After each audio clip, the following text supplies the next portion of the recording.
விஜய் அவர்கள் கொடி ரிலீஸ் ஆனதுல இருந்து எல்லா பக்கமே நிறைய சலசலப்புகள். எல்லா இடங்கள்லயுமே யாரு பேசினாலும் விஜய் அவர்கள் இல்லாமல் அரசியல் கிடையாது அப்படின்னு ஒரு விஷயம் வந்துருச்சு. ஆனா அதை யாரும் ஏற்றுக்கொள்ள மாட்டாங்க. அவர் இல்லாம யாரும் எதுவும் பேசுறது இல்ல. உங்களது கருத்து? இல்ல அது இனிமே தவிர்த்துட்டு நீங்க பேச முடியாது. நீங்க ஒண்ணு ஆதரிச்சு பேசணும், இல்ல எதிர்த்து பேசணும். தவிர்த்துட்டு நீங்க பேசவே முடியாது. விஜய் சிங்கம் தான். என்னோட அண்ணன், என்னோட தளபதி, உங்க தளபதி நெஞ்சில் குடியிருக்கும்.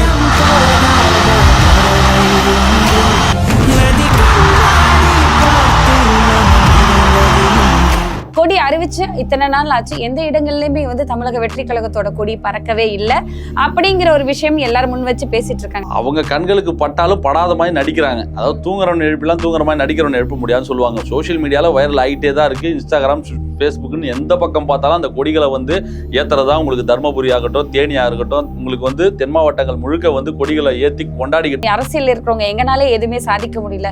இன்னும் அவர் வரவே இல்லை. வரேன்னு சொல்லியிருக்காரு. கொடியை வெளியே அறிவிச்சிருக்காரு. அவர் என்ன சாதிச்சிட போறாரு? அதுதான் சொல்றேன். திரும்ப திரும்ப ஒரு அச்சமும் ஒரு பயம் தான். என்னன்னா விஜய் பார்த்து பயந்துட்டாங்கன்னு சொல்றீங்க. நிச்சயமா. ஏன்னா அவங்க ஏன் அந்த மாதிரி பேசணும்?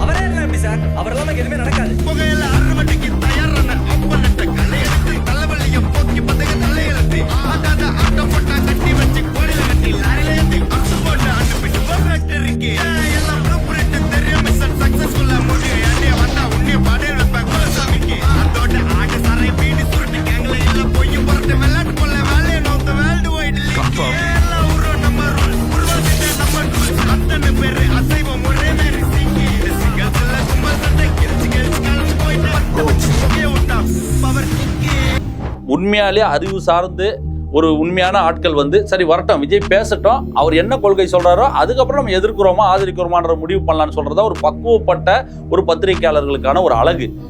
ஒன்றும் வரவே இல்லை, எதுவுமே பேசல, எதுவுமே செய்யல. அதுக்குள்ள இது வராது, இது உருப்படாது, இது நிற்காது, அதை பற்றிலாம் பேசாதீங்க, வியூஸ் போகாதுன்னு போய் அவங்களுக்கு ஒரு உள்நோக்கம் இருக்கு.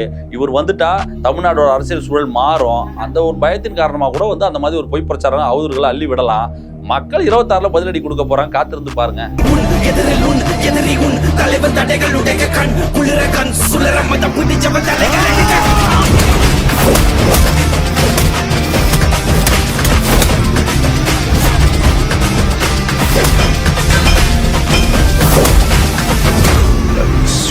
அவர் அவ்வளவு உச்சத்துல இருக்கிற மனுஷன் ஏன் வரணும்?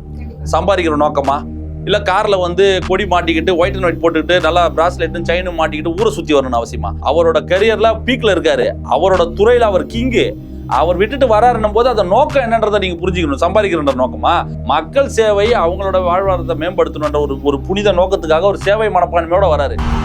என் நெஞ்சில் குடியிருக்கும் அன்பான புள்ளிகளுக்கும் நண்பிகளுக்கும் விஜய் சார் சும்மா அப்படி பண்ணா போதும். அமைதி சொன்னாலே ஒரே கேங் தான்.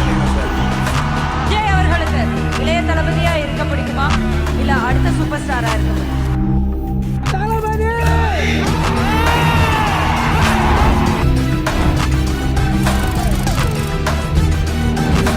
என்ன மாசுங்க விஜய் தம்பிக்கு. எப்படி நெருப்பு மாதிரி இருந்தாங்க.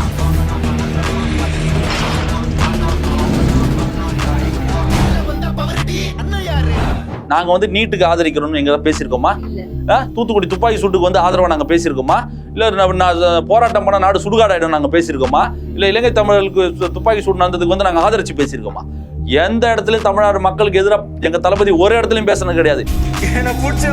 கோடி பேர் காட்ட வெளியில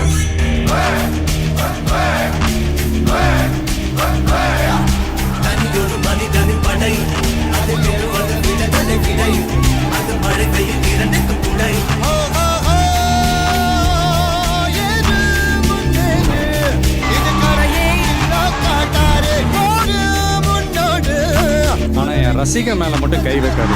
எனக்கு ஒண்ணு நான் உயிரை கொடுத்த ஒரு கூட்டமே இருக்கு.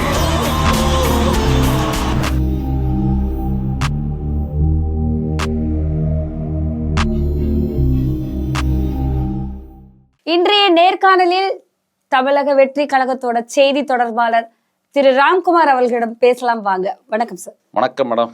விஜய் அவர்கள் கொடி ரிலீஸ் ஆனதுல இருந்து எல்லா பக்கமே நிறைய சலசலப்புகள். எல்லா இடங்கள்லயுமே யாரு பேசினாலும் விஜய் அவர்கள் இல்லாமல் அரசியல் கிடையாது அப்படின்னு ஒரு விஷயம் வந்துருச்சு. ஆனா அதை யாரும் ஏற்றுக்கொள்ள மாட்டாங்க. அவர் இல்லாம யாரும் எதுவும் பேசுறது இல்ல. உங்களது கருத்து? இல்ல அது இனிமே வந்து தவிர்த்துட்டு நீங்க பேச முடியாது. நீங்க ஒண்ணு ஆதரிச்சு பேசணும், இல்ல எதிர்த்து பேசணும். தவிர்த்துட்டு நீங்க பேசவே முடியாது.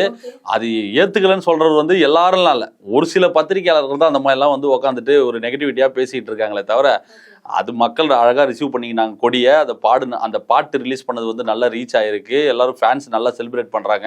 கொடியை டீகோட் பண்ணி நிறைய பேர் பேசிக்கிட்டு இருக்காங்க. ஆக்கப்பூர்வமான பல பத்திரிகையாளர்கள் பல பேர் வந்து அதை வரவேற்று பேசியிருக்காங்க. அந்த கொடியில நிறைய விஷயங்கள் இருக்கு. தமிழர் மரபு சார்ந்த பல விஷயங்களை வந்து அந்த கொடியில வந்து பதிவு பண்ணியிருக்காரு தளபதின்ற மாதிரிலாம் வந்து நிறைய பாசிட்டிவான விஷயங்கள் தான் வந்துகிட்டு இருக்கு.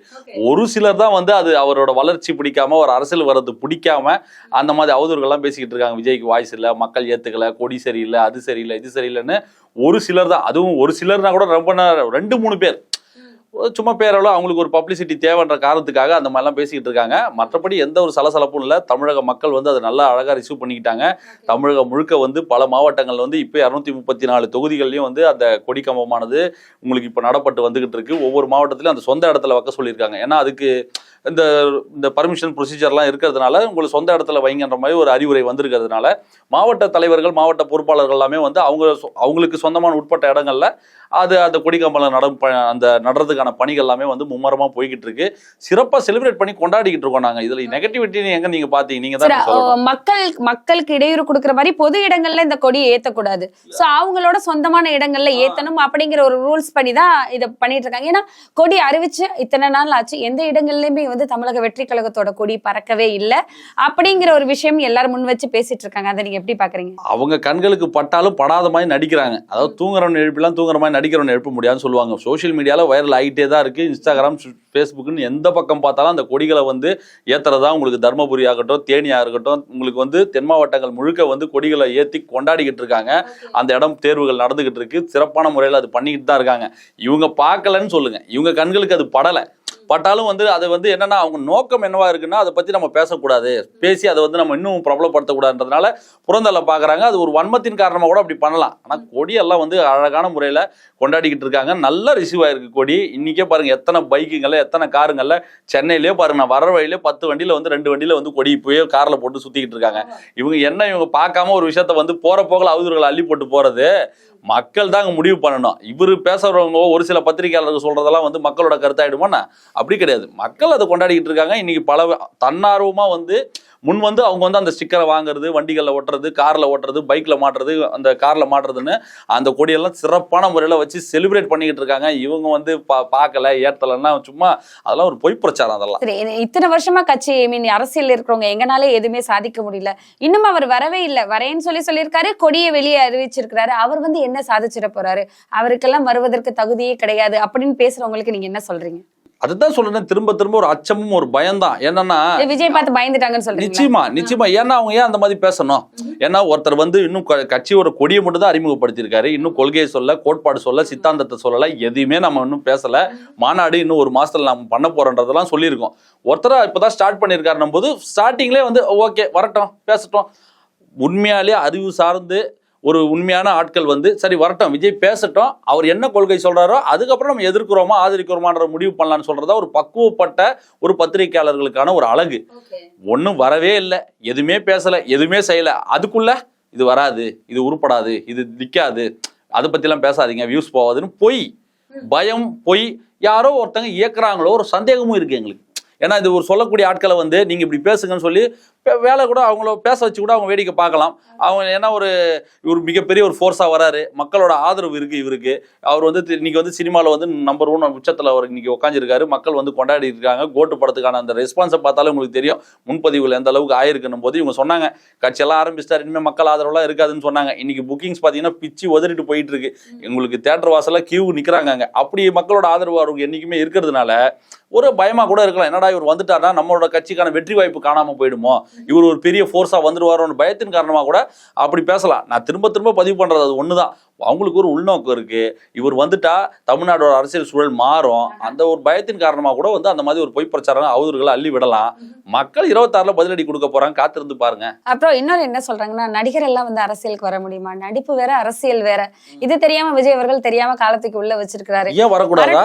அப்படிதானே ஏன் சொல்றாங்க. வரக்கூடாதா? இது ஜனநாயக நாடுங்க. நீங்க வரலாம், நான் வரலாம், எல்லாருக்கும் உரிமை இருக்கு. யாருனாலும் அரசியலுக்கு வரலாம், யாருனாலும் அரசியல் பேசலாம், கருத்து சுதந்திரம் இருக்கு, பேச்சு சுதந்திரம் இருக்கு, யார் என்ன வேணாலும் பேசலாம். நாங்கன்னா மக்களுக்கு விரோத அரசியல் நாங்க பண்ண போறோம், இல்ல தமிழ்நாடு மக்களுக்கு எதிரான அரசியல் பண்ண போறோமா? அவங்க நலன் சார்ந்த அரசியல் தானே பண்ண போறோம். நாங்க வந்து இந்த 50 வருஷம் இந்த 2 கட்சிகிட்ட நீங்க ஆண்டு பார்த்துட்டீங்க. ஒரு 3வது ஒரு ஃபோர்ஸ் வரும், நாங்க ஒரு விஷயத்த கொண்டு வரோம், நாங்க ஒரு மாற்றத்தை நாங்க முன்னிறுத்தி நாங்க ஒரு அரசியல் பண்ண போறோம், நாங்க எங்களுக்கு ஒரு வாய்ப்பு கொடுங்க தானே கேட்டு வரோம். ஏன் வரவே கூடாது சொல்றதுக்கு உங்களுக்கு என்ன உரிமை இருக்கு? யார் கொடுத்தாங்க அந்த உரிமையை? நான் கேட்கறேன். இவங்களுக்கு பயம். திரும்ப திரும்ப நான் சொல்றது அது ஒண்ணுதான். இவங்களுக்கு என்னன்னா, விஜய் வந்துட்டா இவங்க கூடாரம் காலி ஆயிடும், இவங்க நம்பி இருக்கிற இடம் வந்து காணாம போயிடும், இவங்க எங்க காணாம போயிடுவாங்களோன்ற மாதிரி ஒரு அச்சத்தின் காரணமா தான் வந்து இந்த மாதிரி ஒரு சில ஆட்களை வச்சு பேச வைக்கிறது. லைட்டா பேச வைங்க, என்ன மாதிரி ஒரு எதிர்ப்பு வருதுன்னு பாப்போன்ற மாதிரிலாம் பேச வைக்கிறது. எல்லாத்தையும் நாங்க பார்க்க தயார். எல்லாத்தையும் தெரிஞ்சுதானே அவர் அரசியலுக்கு வராரு, தெரியாமலே வராரு. அவர் அறிக்கையிலே தெளிவா சொல்லியிருக்காரு, எனக்கு வந்து இது ஒன்றும் விளையாட்டு கிடையாது, நான் எல்லாத்தையும் தெரிஞ்சுக்கிட்டு தான் நான் அரசியலுக்கு வரேன், நான் எல்லாத்தையும் நான் பார்க்குறேன், படிக்கிறேன், அரசியல் மயப்படுத்திக்கிறேன், நான் அரசியல் பேசுகிறேன்ற மாதிரிலாம் எல்லாம் தெரிஞ்சுதான் வராரு. அவர் கடந்த 15 வருஷமாவே அவரோட ட்ராக் ஹிஸ்டரியை பார்த்தாலே உங்களுக்கு தெரியும், அவர் என்ன மாதிரி இஷ்யூஸ்க்கு வந்து அவர் வாய்ஸ் ஓவர் பண்ணியிருக்காரு, என்ன மாதிரி விஷயங்களுக்கெல்லாம் பேசியிருக்காருன்றதெல்லாம் உங்களுக்கு நல்லாவே தெரியும். தெரியலன்னா சொல்லுங்க, நான் உங்களுக்கு அந்த அவதூறு வைக்கக்கூடிய ஆட்களுக்கு வந்து நான் பட்டியலிடுறேன். அப்படி பல பிரச்சனைகளுக்கு வந்து அவர் வந்து அவரோட கருத்தை வந்து பதிவு பண்ணியிருக்காருன்னும் போது இவங்க சொல்றது அது ஒண்ணுதான். இவர் எப்படியாச்சும் இப்பயே வர விடாம, எப்படி ரஜினிகாந்த் அவர்களுக்கு பண்ண மாதிரி எங்க இவரையும் வந்து ஒரு விஷயமா பண்ணி பேக் வாங்க வச்சிட்டோம்னா இவங்களோட டார்கெட் இட்டு இவங்களுக்கு கொடுக்கப்பட்ட ப்ராஜெக்ட் வந்து முடிச்ச மாதிரி ஆயிடும். அதனாலதான் வந்து திரும்ப திரும்ப ஒரே விஷயத்த திரும்ப திரும்ப மக்கள்கிட்ட கொண்டு போய் சேர்க்கறதுக்கான ஒரு வேலையை பாக்குறாங்க. அது எடுபடாது. ஏன்னா இவங்க ஒரு பொய் பிரச்சாரத்தை சொன்னாங்கன்னா அதை வந்து மாத்தி இவங்க சொல்றது போய் இதுதான் உண்மைன்னு சொல்றதுக்கு லட்சக்கணக்கான பேர் சோசியல் மீடியாவில் நாங்க ஆக்டிவா இருக்கோம். களத்திலயும் வந்து அதுக்கான மக்கள் இருக்கா, மக்கள் பாக்குறாங்க. அவர் அவ்வளவு உச்சத்துல இருக்கிற மனுஷன் ஏன் வரணும்? சம்பாதிக்கிற நோக்கமா? இல்ல கார்ல வந்து கொடி மாட்டிக்கிட்டு ஒயிட் அண்ட் ஒயிட் போட்டுக்கிட்டு நல்லா பிராஸ்லெட்டும் செயினும் மாட்டிக்கிட்டு ஊரை சுத்தி வரணும்னு அவசியமா? அவர் சக்கரவர்த்திங்க. அவரோட கரியர்ல பீக்ல இருக்காரு, அவரோட துறையில அவர் கிங்கு. அவர் விட்டுட்டு வராருன்னும் போது அந்த நோக்கம் என்னன்றதை நீங்க புரிஞ்சுக்கணும். சம்பாதிக்கிற நோக்கமா? இங்க 200 கோடி சம்பளம் கொடுக்குறான், நம்ம அரசியலுக்கு போனோம்னா 10,000 கோடி சம்பாதிக்கிற நோக்கத்துக்கு அவர் வராரு. மக்கள் சேவை, அவங்களோட வாழ்வாதாரத்தை மேம்படுத்தணுன்ற ஒரு புனித நோக்கத்துக்காக ஒரு சேவை மனப்பான்மையோட வராரு. பிடிச்சா ஆதரிங்க, இல்லைன்னா கடந்து போங்க. அதையும் அவதூறுகளை அள்ளி வீசுறீங்க, பர்சனல் அட்டாக்ல ஏன் இறங்குறீங்க? அதுதான் நான் சொல்ல வரேன். நான் அவங்க வந்து பேசுறவங்க பேசிட்டு தான் இருப்பாங்க. நாங்க வந்து அவங்க ஒரு ஆக்கப்பூர்வமான ஒரு கருத்து நம்ம மேல வைக்கிறாங்கன்னா அதுக்கு நாங்க கரெக்டான முறையில் ரெஸ்பான்ஸ் பண்ண தயாரா இருக்கோம்.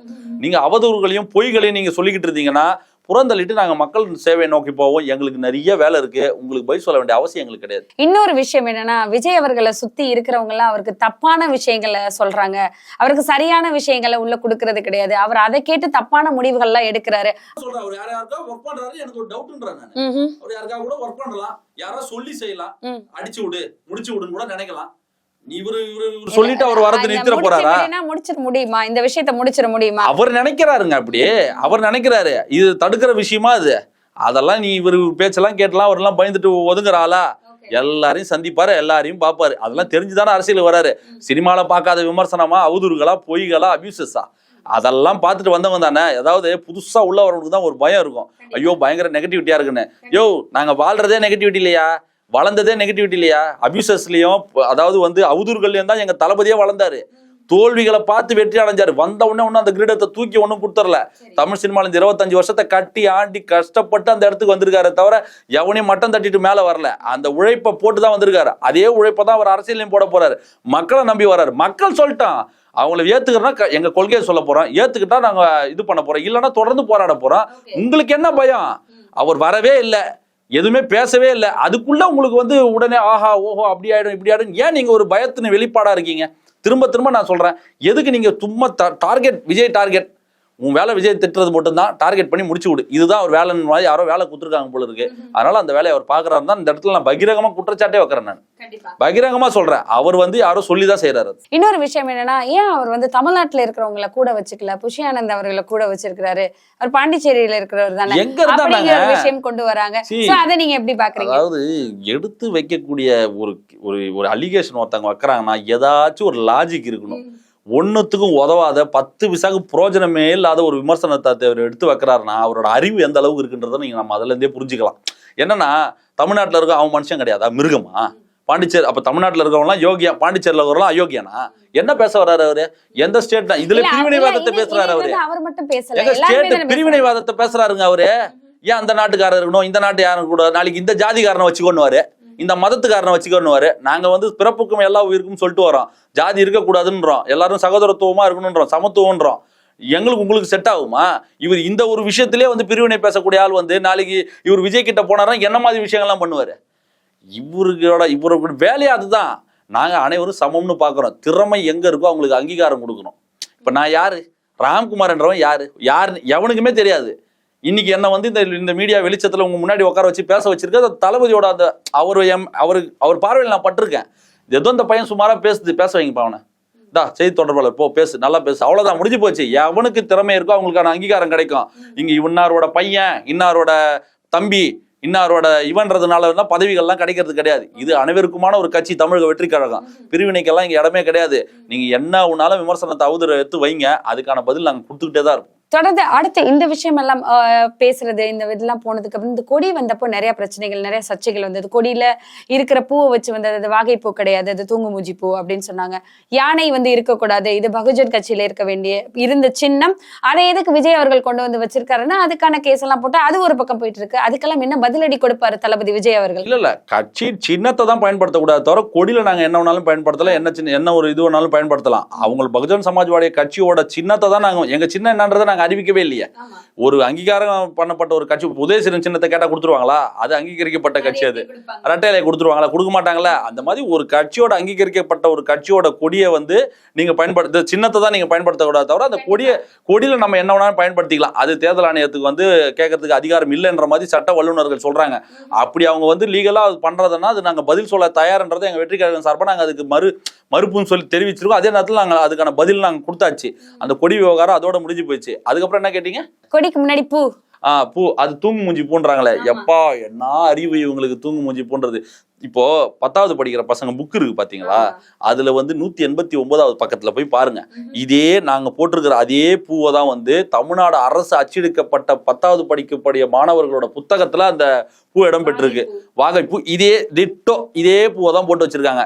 அப்ப தமிழக அரசு வந்து தூங்கு மூஞ்சி பூவை போட்டிருக்கு. நீங்க கேள்வி கேட்பீங்களா? கண்டிப்பா கேளுங்க. பேசுற விமர்சனம் வைக்கிறவர் அவரை கேளுங்க. தப்புனா கேட்கதான் வேணும். இது எங்க மேல விமர்சனம், உங்களை சொல்லல, எங்க மேல விமர்சனம் வைக்கிறாருல, தூங்கு மூஞ்சி பூன்னு சொல்றாருல. அப்ப அந்த புத்தகத்துல இருக்கிறது தூங்கு மூஞ்சி பூவா? தமிழ்நாடு அரசு வந்து மாணவர்களுக்கு தப்பான பூவை வந்து காட்டுதான்றதை வந்து நீங்க விமர்சனம் வைப்பீங்களா? தமிழ்நாடு அரசை பார்த்து நீங்க கேள்வி கேட்பீங்களா? சும்மா போற பகல எதனா ஒண்ணு சொல்ல வேண்டியது. இது யானை வந்து இந்த நாட்டு யானை கிடையாது, அது ஆப்பிரிக்கா யானை, அண்டார்டிகா யானை. யானைக்கு வந்து தும்பிக்கை சின்னதா இருக்கும், அதுக்கு பெருசா இருக்கு. பைத்தியமாங்க இவங்க. எனக்கு ஒண்ணு புரியல. அதாவது அதுல விமர்சனம் பண்றதுக்கு ஒண்ணு இல்ல. எதுக்குமே உதவாத ஏதாவது ஒரு விஷயத்த வாதத்தை எடுத்துட்டு வந்து முன்னாடி வச்சு இது ஏதாச்சும் புரோஜனம் இருக்கா? இப்போ விஜய் அவர்கள் வந்து ஒரு கொள்கையை சொல்லியிருக்காரு, இது எங்கள் கொள்கைக்கு முரணானது, இது எங்களுக்கு தப்பா விஜய் பேசியிருக்காரு, சொல்லுங்க, அதுக்கு நாங்க கவுண்டர் கொடுக்குறோம். இல்ல இந்த திட்டத்தை அவர் வந்து ஆதரிக்கிறாரு, இந்த திட்டத்தை நாங்க வந்து நீட்டுக்கு ஆதரிக்கிறோம்னு எங்க பேசியிருக்கோமா? தூத்துக்குடி துப்பாக்கி சூட்டுக்கு வந்து ஆதரவா நாங்க பேசியிருக்கோமா? இல்ல போராட்டம் பண்ண நாடு சுடுகாடாயிடும் நாங்க பேசியிருக்கோமா? இல்ல இலங்கை தமிழர்களுக்கு துப்பாக்கி சூடு நடந்ததுக்கு வந்து நாங்க ஆதரிச்சு பேசியிருக்கோமா? எந்த இடத்துலயும் தமிழ்நாடு மக்களுக்கு எதிராக எங்க தளபதி ஒரு இடத்துலயும் பேசுனது கிடையாது. எதை வச்சு இவர் அலிகேஷன் கொடுத்துட்டு இருக்காரு? இவரு போற இடங்கள்லாம் வந்து பொய்களா சொல்லிக்கிட்டு அவதூறுகளை பரப்பிக்கிட்டு, யார் இவருக்கு அந்த பர்மிஷனை கொடுத்தது? வாய் இருக்குன்றதுக்காண்டி என்ன வேணா பேசிடலாமா? எங்களுக்கு ஒரு கண்ணியம் இருக்கு, மரியாதை இருக்கு. வயதுக்கு மரியாதை கொடுத்து நாங்களும் கண்ணியமான முறையில அவர் வைக்கக்கூடிய விமர்சனங்களுக்கு தான் பதில் சொல்ல பாக்குறோம். இவர் விமர்சனம் வைக்கல, அவதூறுகளை பரப்புறாரு, பொய் பிரச்சாரங்களை பண்ணிக்கிட்டு இருக்காரு. அப்பா அம்மாவை மதிக்கல, அதை பண்ணல. உங்களுக்கு என்ன பிரச்சனை? அரசியல் மட்டும் பேசு, குடும்பத்து வரைக்கும் உள்ள போறாங்க. யார் உங்களுக்கு அந்த உரிமையை கொடுத்தது? இதுதான் சொல்றேனே, அவங்களுக்கு கொடுக்கப்பட்ட வேலை. இது ஒண்ணுமே கிடையாது, சும்மா சாம்பிள் இவங்க பேசுறதெல்லாம். இதை விட மிகப்பெரிய அவதூறுகள்லாம் இவங்க அள்ளி வீசுவாங்க. எல்லாத்துக்கும் நான் தயாரா இருக்கோன்றதை இந்த இடத்துல நான் சொல்லிக்கிறேன். சார், இன்னொரு விஷயம், அடுத்த கூட்டணி பத்தி பேசிட்டு இருந்தாங்க. சீமான் அவர்கள் தலைமையில கூட்டணி வரும், சோ விஜய் அவர்களும் சீமான் அவர்களும் ஒன்று சேர்வார்கள், இதை பத்தி எல்லாம் பேசிருக்காங்க. உங்களது கருத்து? அதற்கு காலம் தான் பதில் சொல்ல வேண்டும். ராம்குமார் பதில் சொல்ல முடியாது, காலம் பதில் சொல்ல வேண்டும். அது வந்து இன்னும் 1.5 வருஷம் 2 வருஷம் இருக்கு. அரசியல் சூழல் என்பது எப்படி வேணாலும் மாறலாம். அரசியல் நிரந்தர எதிரியும் கிடையாது, நண்பனும் கிடையாது. யார் வேண்டாலும் வரலாம், யார் வேண்டாலும் போகலாம். எங்கள் கட்சி, எங்கள் கொள்கை, எங்கள் கோட்பாடு, எங்கள் சித்தாந்தம், எங்கள் தலைவரை தலைவனா ஏத்துக்கிட்டு வர யாரா இருந்தாலும் நாங்கள் ஆதரிக்க தயாரா இருக்கோம், இணைச்சிக்கிறதுக்கு தயாரா இருக்கோம். அது அரசியல் ரீதியான கூட்டணி பேச்சுவார்த்தைகள் என்ன, யார் கூட கூட்டணி பண்றாங்க, யார் எங்க கூட வராங்கன்றதெல்லாம் வந்து எங்க தளபதி தான் அறிவிப்பார். அது காத்திருந்தான் பார்க்க வேண்டும். இது ரொம்ப இனிஷியல் ஸ்டேஜ்ன்றதுனால காத்திருப்போம். இதுதான் என்னோட பதில். கண்டிப்பா இது நீங்க சொன்னதெல்லாம் 100% ஏற்றுக்கொள்ளப்படியாத உள்ளது. அடுத்து வந்து என்னன்னா ஒரே ஒரு கேள்வி, விஜய் அவர்களுக்கு விக்கிரவாண்டியில இடம் கிடைக்கவில்லை அப்படிங்கிற ஒரு கேள்விக்கு பதில் வந்திருக்கு. சோ இடம் கிடைச்சிருக்கா கிடைக்கலையா? கிடைச்சிருக்குன்றதுனாலதான் நாங்க வாடகைக்கு எடுத்திருக்கோம். இத்தனை ஏக்கர் நாங்க வாடகைக்கு எடுத்திருக்கோம். இதுல இவ்வளவு பார்க்கிங், இவ்வளவு வாஷ்ரூம் வசதி, இவ்வளவு உணவு எத்தனை வசதி, பேர் இருக்கிற அளவுக்கு இடம் கிடைச்சிருக்கு? கிட்டத்தட்ட 5 லட்சம் பேர் கூடக்கூடிய அளவுக்கான ஒரு இடம் தான் எங்களுக்கு கிடைச்சிருக்கு. அதுக்கான எல்லா ஃபெசிலிட்டிஸ், எல்லா பாதுகாப்பு ஏற்பாடுகள், பார்க்கிங் ஏற்பாடுகள், என்ட்ரி எக்ஸிட்னு சொல்லி எல்லாத்துலயுமே முறையான ஒரு ஏற்பாடுகள் பண்ணிட்டு தான் காவல்துறை அதிகாரிகிட்ட போயிட்டு நாங்க முறையான அனுமதி கேட்டிருக்கோம். இத்தனை பேர் நாங்க வரப்போறோம், இத்தனை பேர் போக போறோம், அதுக்கான நுழைவாயில் இது, அதாவது என்ட்ரி எக்ஸிட்டு, வாஷ்ரூம் வசதி, பெண்களுக்கான பாதுகாப்பு வசதிகள் ஏற்பாடு பண்ணியிருக்கோம், வாஷ்ரூம் வசதி மாதிரி. அப்புறம் சாப்பாட்டுக்கு எங்கெல்லாம் நான் இடம் ஒதுக்கியிருக்கோம், பார்க்கிங் எத்தனை இடம் எங்கே ஒதுக்கியிருக்கோம், எத்தனை ஏக்கர் அதுக்கு பார்க்கிங்காகவே தனியாக ஒதுக்கியிருக்கோம், எத்தனை பேர் வருவாங்க, எவ்வளோ மணி நேரம் மாநாடு நடக்க போகுதுன்றதெல்லாம் வந்து அழகாக கிறிஸ்டல் கிளியராக நாங்கள் அதிகாரிகிட்ட போயிட்டு முறையான பர்மிஷனை கேட்டிருக்கோம்.